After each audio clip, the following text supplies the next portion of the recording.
kapatid, kagustuhan ng Diyos na magkaroon tayo ng kapayapaan, unang-una sa ating mga kaisipan. Amen?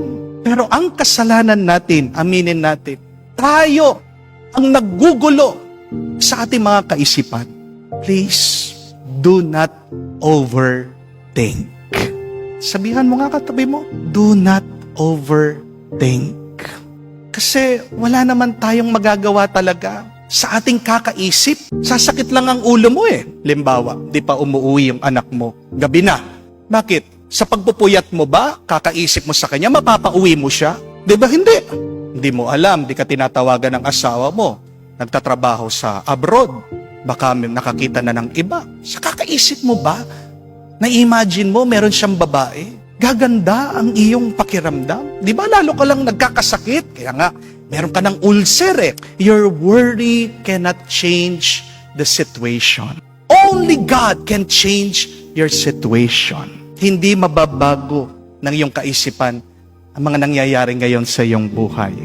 Kailangan natin pong unawain na meron lang mangilan-ngilan na pwede nating baguhin at kontrolin sa ating buhay. Ang tawag po dyan ay the circle of our control. At tatlo po yan. First, what you can control is how you think, your mind. Second, what you can control is your actions, yung kilos mo. But third, what you can control is how you respond, how you answer to your experiences. Kaya nga, kung ano man ang iniisip ng ibang tao tungkol sa iyo, di mo naman mababago yun eh. Hayaan mo silang mag-isip ng mag-isip tungkol sa iyo. Mas kilala mo dapat ang iyong sarili. Amen? Kung anong ginagawa ng ibang tao sa iyo, huwag ka mag-alala. Kung meron silang balak na saktan ka, nakikita yan ng Diyos. Ang Diyos ang maghihiganti sa iyo.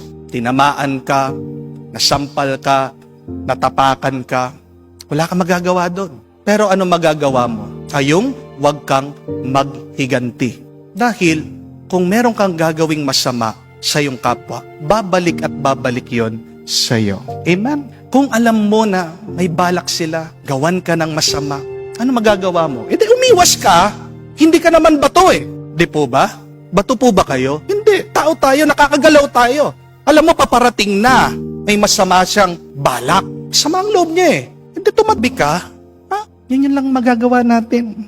Kung ginagawan ka ng mali, may control ka pa rin kung paano mo tutugunan yung maling balak o plano nila.